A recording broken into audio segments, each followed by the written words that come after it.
अल्हम्दुलिल्लाह नहमदुहु व नस्तईनुहु व नस्तगफिरुहु व नु'मिनु बिही व नतवक्कलु अलैहि व नऊज़ु बिल्लाहि मिन शुरूरि अनफुसिना व मिन सय्यिआति अमालिना मन यहदिहिल्लाहु फला मुज़िल्ल लहु व मन युज़लिल्हु फला हादिय लहु व नशहदु अन ला इलाहा इल्लल्लाहु वहदहु ला शरीक लहु व नशहदु अन्न सय्यिदना व सनदना व शफीअना व हबीबना व मौलाना मुहम्मदिन व बारिक व सल्लिम। अम्मा बादु क़ाल अल्लाहु तबारक व तआला फ़ी कलामिहिल मजीद वल फ़ुरक़ानिल हमीद। अऊज़ु बिल्लाहि मिनश शैतानिर रजीम। बिस्मिल्लाहिर रहमानिर रहीम। मुहम्मदुर रसूलुल्लाह वल्लज़ीन मअहु अशिद्दाउ अलल कुफ़्फ़ारि रुहमाउ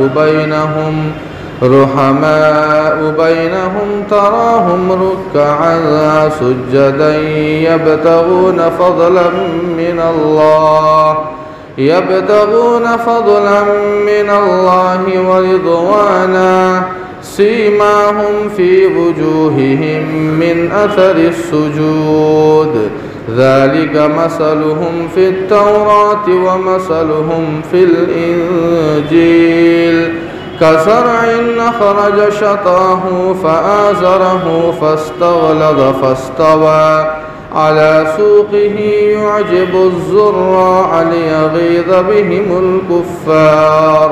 वअदल्लाहु अल्लज़ीना आमनू व अमिलुस्सालिहाति मिनहुम मग़फ़िरतन व अजरन अज़ीमा।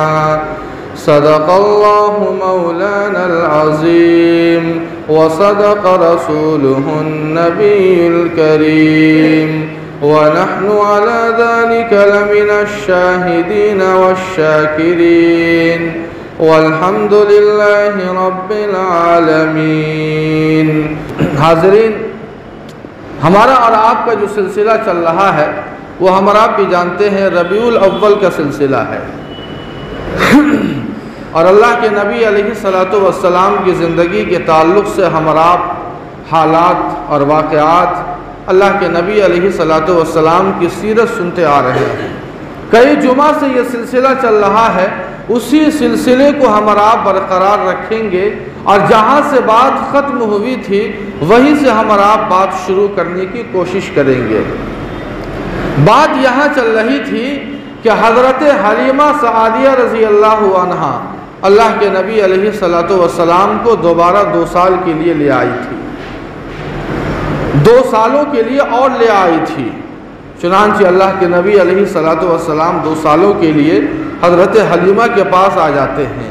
चंद दिनों के बाद अपने रज़ाई भाई हज़रत अब्दुल्लाह के साथ बकरियां चराने जाते हैं। इस पर भी बात आई थी, बकरियां चराने जाते हैं और उसी बीच शक़्क़े सद्र का वाक़या पेश आता है, सीना चाक करने का वाक़या पेश आता है।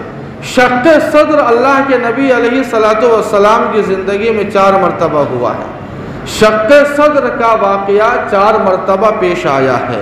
सबसे पहली मरतबा 4 साल की उम्र में जब हज़रत हलीमा सादिया के यहाँ अल्लाह के नबी अलैहिस्सलातु वस्सलाम थे, और दूसरी मरतबा 10 साल की उम्र में, और तीसरी मरतबा बेसत के वक्त जब अल्लाह के नबी अलैहिस्सलातु वस्सलाम को नबूवत दी जा रही थी, नबी बनाया जा रहा था 40 साल की उम्र में, और चौथी मरतबा मेराज के सफ़र के वक्त जब अल्लाह के नबी को सफ़र मेराज पर बुलाया था।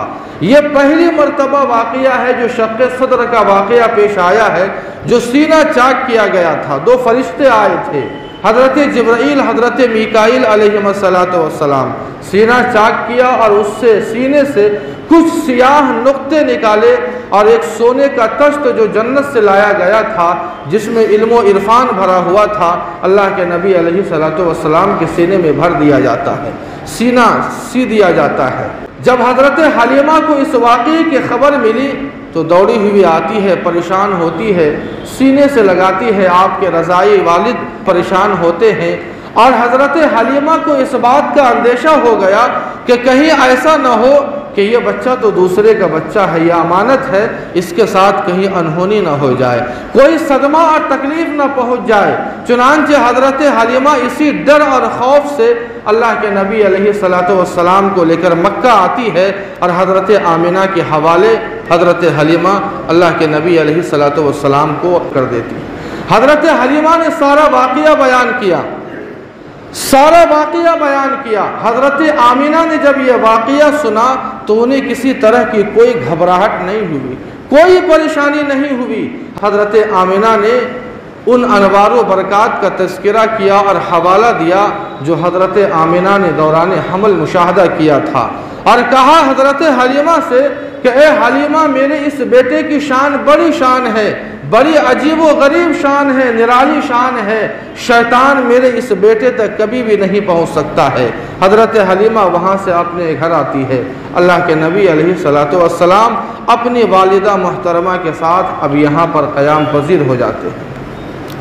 4 साल की उम्र है, 2 सालों तक मुस्तकिल 2 सालों तक अल्लाह के नबी अलैहिस्सलातु वस्सलाम अपने वालिदा मोहतरमा के साथ रहते हैं मक्का के अंदर, और वहीं परवान अल्लाह के नबी का चढ़ता है, तरबियत होती है, वालिदा मोहतरमा का साया मौजूद है, सहारा मौजूद है।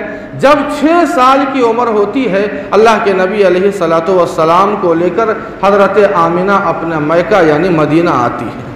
हज़रत आमिना मैके आ जाती है, मदीना आ जाती है।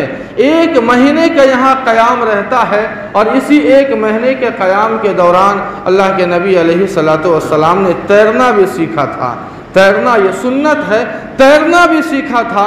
और 1 महीने के क़याम के बाद हज़रत आमिना अल्लाह के नबी अलैहिस्सलातु वस्सलाम को और अपनी बांदी और कनीज़ हज़रत उम्मे ऐमन को, दोनों को साथ लेकर वहाँ से रवाना होती है मक्का की तरफ। एक जगह है, एक मकाम है, उस जगह का नाम है अबवा। उस वक्त भी सुनसान जगह थी और आज भी सुनसान जगह है। मक्का और मदीने के बीच की ये जगह है, ये मकाम है अबवा। वहाँ पर हज़रत आमिना को एक लाहिका पेश आ जाता है। बाज़ लोगों ने कहा कि हार्ट अटैक आ जाता है, हज़रत आमिना का इंतकाल हो जाता है। अल्लाह के नबी अलैहिस्सलातु वस्सलाम की उम्र 6 साल की उम्र है। 6 साल के बच्चे के सामने अगर माँ का इंतकाल हो, वो भी सुनसान वादी में, कोई बस्ती नहीं है, कोई इंसान नहीं, कोई चरिंद परिंद नहीं, सामने माँ की लाश पड़ी हुई है। ज़रा गौर कीजिए उस बच्चे पर क्या गुजरता होगा, 6 साल के बच्चे पर आखिर क्या गुजरता होगा। हज़रत उम्मे ऐमन साथ में है, किसी तरह से कफन दफन की तैयारी की, कुछ लोगों को अड़ोस पड़ोस से बुलाया, और उसके बाद हज़रत आमिना का कफन दफन होता है। हज़रत उम्मे ऐमन अल्लाह के नबी अलैहिस्सलातु वस्सलाम को लेकर वहाँ से मक्का आ जाती है और दादा मोहतरम हज़रत अब्दुल मुत्तलिब के हवाले कर देती है, अब्दुल मुत्तलिब के हवाले कर देती है। अब अल्लाह के नबी अलैहिस्सलातु वस्सलाम, चूँकि माँ का एक सहारा था जो उठ चुका था, अब दादा की किफ़ालत में आ जाते हैं। अल्लाह के नबी अलैहिस्सलातु वस्सलाम दादा के साथ रहने लगते हैं। दादा ने हद दर्जा गायत शफ़क़त का और मोहब्बत का मामला किया। ख्वाजा अब्दुल मुत्तलिब का एक तख्त लगा करता था, एक मसनद खाना काबा के दीवार से लगकर एक मसनद लगा करता था। चूँकि बड़े आदमी थे और सरदार थे, उनका मसनद लगा करता था, तख्त लगा करता था, और उस मसनद के करीब किसी की हिम्मत नहीं थी कि वहाँ जाकर बैठे या उसके करीब भी फटके। हत्ता कि अब्दुल मुत्तलिब की औलाद को भी इजाज़त नहीं थी कि उस फर्श के ऊपर या उस मसनद के ऊपर जाकर बैठे, लेकिन अल्लाह के नबी अलैहिस्सलातु वस्सलाम वहाँ जाकर बैठते, उस फर्श पर जाकर बैठते, उस मसनद पर जाकर बैठते। बाज़ दफ़ा ऐसा होता कि आप अलैहिस्सलातु वस्सलाम की जो चचा वगैरह होते वो भगाने की कोशिश करते, वो हटाने की कोशिश करते। अब्दुल मुत्तलिब ये कहते कि ख़बरदार, तुम मेरे इस बेटे को नहीं भगा सकते हो, इस बेटे की शान ही अजीब है। अब्दुल मुत्तलिब ने अपने पोते के साथ बड़ी मोहब्बत का और बड़ी शफ़क़त का जो है मामला किया। 2 सालों तक अल्लाह के नबी अलैहिस्सलातु वस्सलाम अपने दादा मोहतरम के साथ रहे, तरबियत होती रही, दादा मोहतरम के साथ तरबियत होती रही। लेकिन 2 साल के बाद दादा का भी साया उठ जाता है। 8 साल की उम्र है, 8 साल 2 माह 10 दिन, 8 साल की उम्र में दादा का भी इंतकाल हो जाता है। माँ का साया पहले उठ गया था, दादा का साया भी उठ जाता है। वालिद मोहतरम तो विलादत से पहले ही उनका इंतकाल हो चुका था। धीरे धीरे सारे सहारे उठते चले जा रहे हैं। अल्लाह के नबी अलैहिस्सलातु वस्सलाम बिल्कुल यतीम होते जा रहे हैं, तने तनहा होते जा रहे हैं। माँ का सहारा उठा, दादा का सहारा उठा। हज़रत उम्मे ऐमन कहती है कि मैंने देखा कि जब अब्दुल मुत्तलिब का जब इंतकाल हुआ, अल्लाह के नबी अलैहिस्सलातु वस्सलाम के दादा का इंतकाल हुआ, तो अल्लाह के नबी अलैहिस्सलातु वस्सलाम अपने दादा के जनाजे के पीछे रोते हुए जा रहे थे। लेकिन ख्वाजा अब्दुल मुत्तलिब ने जाने से पहले अपने बेटे अबू तालिब को ये वसीयत कर दी कि मेरे जाने के बाद अपनी किफ़ालत और तरबियत में मेरे इस बेटे को रखना। चुनांचे ख्वाजा अब्दुल मुत्तलिब का 85, 95, 110, 120 जो भी कौल आप ले लीजिए का इंतकाल होता है। उसके बाद अल्लाह के नबी अलैहिस्सलातु वस्सलाम अपने चचा, जो हकीकी चचा है, चचा तो 10-11 चचा थे, लेकिन आइनी और हकीकी एक ही चचा है अबू तालिब, उनकी किफ़ालत में आ जाते हैं। चूँकि उनके वालिद मोहतरम अब्दुल मुत्तलिब ने यह वसीयत की थी कि हद दर्जा गायत शफ़क़त और मोहब्बत का मामला करना, चुनांचे अबू तालिब ने शफ़क़त व मोहब्बत का और तरबियत का हक़ अदा कर दिया। जितना ख्याल अपनी औलाद का नहीं रखते थे, उससे कहीं ज़्यादा अपने इस भतीजे यानी अल्लाह के नबी अलैहिस्सलातु वस्सलाम का रखा करते थे। और अबू तालिब का बयान है कि मेरे इस भतीजे और इस बेटे की शान ये है कि उमूमन खाने के वक्त बच्चों को आपने देखा होगा कि शोर करते हैं, मस्ती करते हैं, ज़िद करते हैं, लेकिन इसके अंदर किसी तरह की कोई हरकत नहीं, कोई आदत नहीं। बिल्कुल खामोशी से खाना खाना है और खाने से पहले हाथ धोना और बिस्मिल्लाह पढ़ना ये कभी नहीं भूला करते थे। ये बचपन से अल्लाह के नबी अलैहिस्सलातु वस्सलाम की आदत थी। अल्लाह के नबी अलैहिस्सलातु वस्सलाम अपने चचा मोहतरम की किफ़ालत और तरबियत में आ चुके हैं। किसी ने पूछा अल्लाह के नबी अलैहिस्सलातु वस्सलाम से, क्या आपको आपके दादा का मरना याद है? तो कहा कि हाँ, मेरी उम्र उस वक्त 8 साल थी। अल्लाह के नबी को भी याद था कि मेरे दादा का मेरे सामने इंतकाल हुआ है। ख्वाजा अबू तालिब की किफ़ालत में अल्लाह के नबी अलैहिस्सलातु वस्सलाम की अब तरबियत हो रही है। एक दफ़ा का वाक़या है कि बारिश का मौसम, लेकिन बारिश नहीं है, कहत साली का ज़माना है। ख्वाजा अबू तालिब ने कुरैश के तकरीबन 11 सरदारों को लेकर खाना काबा की दीवार से चिमट गए, दुआ करने लगे, या अल्लाह बारिश अता फरमा, या अल्लाह बारिश अता फरमा। बारिश नहीं हो रही है। अल्लाह के नबी अलैहिस्सलातु वस्सलाम ने कहा कि आखिर मुझे भी साथ ले चलिए। ख्वाजा अबू तालिब ने कहा कि वहाँ बच्चों को और औरतों को जाना मना है, मैदान में तुम खड़े हो जाओ। सारे लोग मैदान में हैं, बच्चे भी हैं, औरतें भी मौजूद हैं। और ख्वाजा अबू तालिब और वो 11 सरदार खाने काबा की दीवार से चिमट कर अल्लाह ताला से दुआ कर रहे हैं कि या अल्लाह, अल्लाहुम्मा अस्क़िना गैसन मुग़ीसन हनीअन मरीअन मरीआ, ए अल्लाह पाक तू रहमत की बारिश नाजिल फरमा। बारिश नदारत, पानी का एक कतरा नहीं है। अल्लाह के नबी अलैहिस्सलातु वस्सलाम ने जब ये माजरा देखा कि रात गुजर गई, सुबह हो गई, अब तक कुछ नहीं हो रहा है, ये क्या कर रहे हैं ये लोग। अल्लाह के नबी दौड़ते हुए जाते हैं अपने चचा के पास और कहते हैं कि चचा जान, आप लोग कर क्या रहे हैं? कहा कि बेटा तुमको पता नहीं है, कहत साली का ज़माना है, बारिश नहीं हो रही है, हम लोग बारिश के लिए अल्लाह से दुआ कर रहे हैं।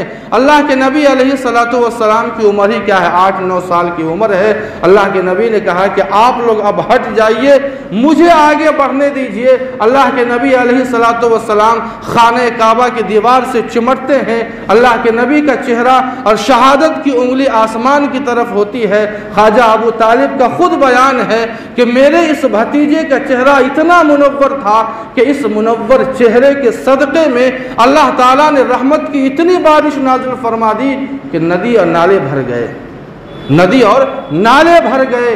ये है मेरे महबूब की शान। अल्लाह के नबी अलैहिस्सलातु वस्सलाम अपने चचा की तरबियत में हैं। कभी भी ज़िद नहीं किया, खाने के वक्त कभी मस्ती नहीं की, जब 10 साल की उम्र होती है तो अल्लाह के नबी अलैहिस्सलातु वस्सलाम ने मक्का के जो लोग थे उनकी बकरियां चंद क़ीरात और पैसों के बदले चराया करते थे। ये एक पैगाम है, अल्लाह के नबी अलैहिस्सलातु वस्सलाम कभी बोझ नहीं बने।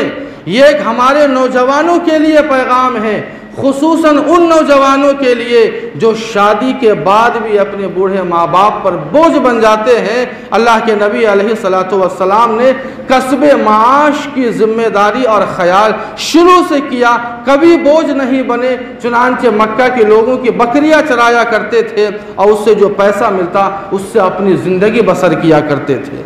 हमारा नौजवान हमारा आप क्या करते, शादी हो जाती है लेकिन फिर भी खर्चा बाप ही से चाहिए। पैसा नहीं कमाएंगे लेकिन पैसा उड़ाएंगे। पैसा कमाने की कोई फिक्र नहीं है, मेहनत करने की कोई फिक्र नहीं है, लेकिन पैसे उड़ाने की बहुत फिक्र होती है।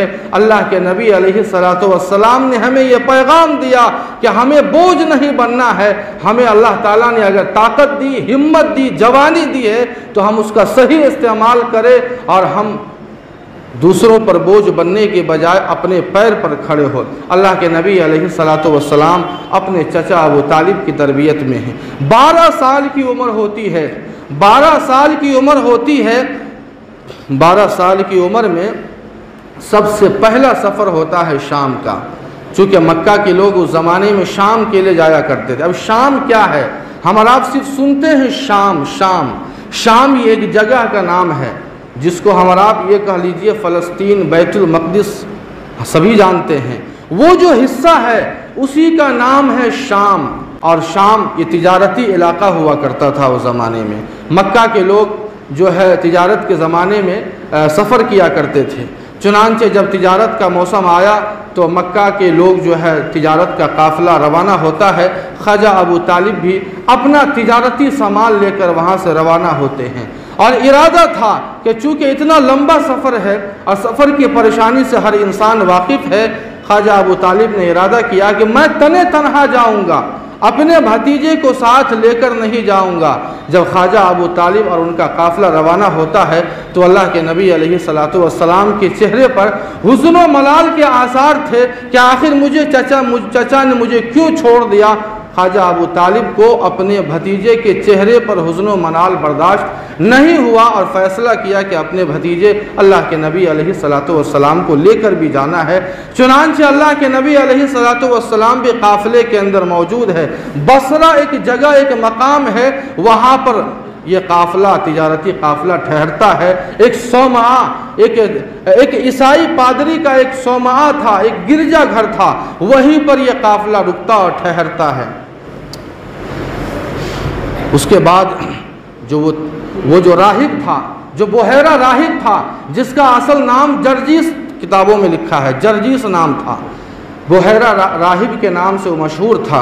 जब ये काफ़िला वहाँ रुकता है जिसमें अल्लाह के नबी अलैहिस्सलातु वस्सलाम भी मौजूद है, तो वो बुहैरा राहिब मुताज्जिब होकर बाहर से निकलता है। बाहर से निकलता है और लोगों के चेहरे पर इस तरह से नज़र दौड़ा रहा है जैसे किसी की उसकी तलाश हो, जैसे उसे किसी की तलाश हो। चुनांचे सबके चेहरे पर नज़र दौड़ा रहा है। अल्लाह के नबी अलैहिस्सलातु वस्सलाम के चेहरे पर जब नज़र पड़ती है तो वो चीखने लगता है, चिल्लाने लगता है, हाज़ा सय्यदुल आलमीन, हाज़ा सय्यदुल आलमीन, हाज़ा सय्यदुल अंबिया, हाज़ा रहमतुल लिल आलमीन। ये वही बच्चा है जिस बच्चे को अल्लाह ताला नबी बनाने वाले हैं। ये रहमतुल लिल आलमीन है, ये तमाम जहानों के सरदार हैं। काफ़िले वाले परेशान हो जाते हैं कि पादरी जी क्या हो गया आपको, माजरा क्या है, आखिर आपको कैसे पता चला कि यही वो बच्चा है जो आखिरी नबी होने वाला है,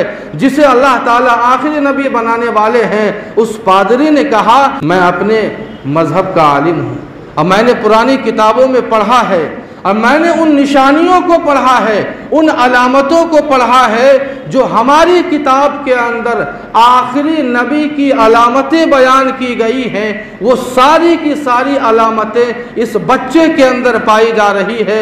उसने कहा कि तुम्हें इस बात का अंदाज़ा नहीं है कि जब तुम इस पहाड़ से नीचे उतर रहे थे तो जितने भी शजर और हजर थे, सारे के सारे शजर और हजर इस बच्चे को सजदा कर रहे थे। और ये तारीख गवाह है कि शजर और हजर किसी आम इंसान को सजदा नहीं करते हैं, बल्कि वो नबी को सजदा करते हैं। बड़ा अजीब वाक़या पेश आ गया, कहा कि ये नबी होने वाला है। उसके बाद वो किसी की दावत नहीं करता था। कितनों की दावत करे? तिजारती काफ़िले तो हज़ारों आते हैं, कितनों की दावत करे? लेकिन महज इस बच्चे की वजह से पूरे काफ़िले वालों की उस राहिब ने दावत की। सारे लोग आ गए, लेकिन वो बच्चा नहीं आया जिस बच्चे के सदक़े में पूरे काफ़िले वालों की दावत की गई थी। उस राहिब ने पूछा कि वो बच्चा कहाँ है? लोगों ने कहा कि हमने तो उसे ऊँट चराने के लिए भेज दिया है, कहा जाओ उसे लेकर आओ, हमने उसी के सदक़े में दावत की है, उसी को तुम भूल गए। अल्लाह के नबी अलैहिस्सलातु वस्सलाम के लिए कासिद भेजा गया। अल्लाह के नबी अलैहिस्सलातु वस्सलाम वहाँ से आने लगे। उस राहिब ने कहा लोगों से कि देखो वो बच्चा आ रहा है, और उस बच्चे की शान देखो कि धूप का आलम है लेकिन बादल साया किया हुआ है, बादल साया किया हुआ है। ये नबी की पहचान है, ये रसूल की पहचान है। बादल किसी आम इंसान को साया नहीं करता है। जब अल्लाह के नबी अलैहिस्सलातु वस्सलाम पहुँचते हैं तो साया की जो दरख्त था और उस दरख्त के नीचे जो साया था, साये की पूरी जगह फुल हो चुकी थी। धूप में अल्लाह के नबी अलैहिस्सलातु वस्सलाम बैठते हैं, लेकिन वो दरख्त का साया अल्लाह के नबी अलैहिस्सलातु वस्सलाम की तरफ झुक जाता है। वो राहिब फिर बोलता है कि देखो ये साया जो तुम्हारी तरफ अब तक था, लेकिन अब इस बच्चे की तरफ आ चुका है, यही नबी की पहचान है। उसके बाद जब उसे यकीन हो गया कि वाक़अतन ये बच्चा नबी बनने वाला है, और उसने ये भी कहा, राहिब ने ये भी कहा कि ख़बरदार इसको आगे मत भेजना, इस बच्चे को आगे मत भेजना। अगर तुमने इस बच्चे को आगे भेज दिया तो ये बच्चा ज़िंदा बचकर नहीं आएगा। इत्तेफाक कहिए कि ये बात चल ही रही थी कि उसी बीच में तकरीबन 7 लोगों को के ऊपर जो है इस राहिब की नज़र पड़ी। ये राहिब काफ़िले वालों को छोड़ देता है, उन 7 लोगों के पास पहुंचता है। उन 7 लोगों के पास पहुंचता है और उन 7 लोगों की कैफियत ये थी जैसे किसी को बाजार में तलाश रहे हों कि पकड़ेंगे और मार देंगे। इस तरह की उनकी कैफियत थी। उनसे पूछा कि आखिर तुम किसे तलाश रहे हो? कहा यही वो मौसम है जिस मौसम में नबी आखिरुज़्ज़मा आने वाले हैं। इसी मौसम में तिजारत की गर्ज से ये सारी बातें उनकी किताबों में मौजूद थी। कहा कि नबी आखिरुज़्ज़मा आने वाले हैं, हम उनकी तलाश में हैं। वो सारे 7 यहूदी निकले हुए थे अल्लाह के नबी अलैहिस्सलातु वस्सलाम को तलाशने के लिए और कत्ल करने के लिए। उस राहिब ने कहा कि ये बताओ, अगर अल्लाह ताला किसी मामले को करने का फ़ैसला कर ले तो तुम क्या रोक सकते हो? कहा कि नहीं रोक सकते हैं। राहिब ने किसी तरह समझाया बुझाया और अपना उन्हें मुरीद बना लिया। गलत इरादे से निकले थे, लेकिन अब इरादा अच्छा हो गया। उसके बाद उस राहिब ने कहा कि इसका वो वली कौन है, कफ़ील कौन है, ज़िम्मेदार कौन है? सबों ने ख्वाजा अबू तालिब की तरफ इशारा किया और कहा कि खैरियत इसी में है कि तुम यहीं से इस बच्चे को रवाना कर दो। ख्वाजा अबू तालिब ने हज़रत अबू बकर सिद्दीक़ और हज़रत बिलाल के हमरा अल्लाह के नबी अलैहिस्सलातु वस्सलाम को भेज दिया। अल्लाह के नबी अलैहिस्सलातु वस्सलाम हज़रत अबू बकर और हज़रत बिलाल के हमरा मक्का रवाना होते हैं। राहिब ज़ादे राह और तोशे राह के लिए रास्ते में खाने पीने के लिए रोटी और जैतून का तेल साथ कर दिया। उसके बाद अल्लाह के नबी अलैहिस्सलातु वस्सलाम मक्का आ जाते हैं। तिजारत की गरज से ये पहला सफ़र था जो 12 साल की उम्र में अल्लाह के नबी अलैहिस्सलातु वस्सलाम ने किया। दूसरा सफ़र तिजारत की गरज से सफ़र 25 साल की उम्र में है। इनके दरमियान क्या हुआ हम और आप सुनेंगे। अल्लाह पाक हम सबों को अमल की तौफीक अता फरमाए। वमा अलैना इल्लल बलाग।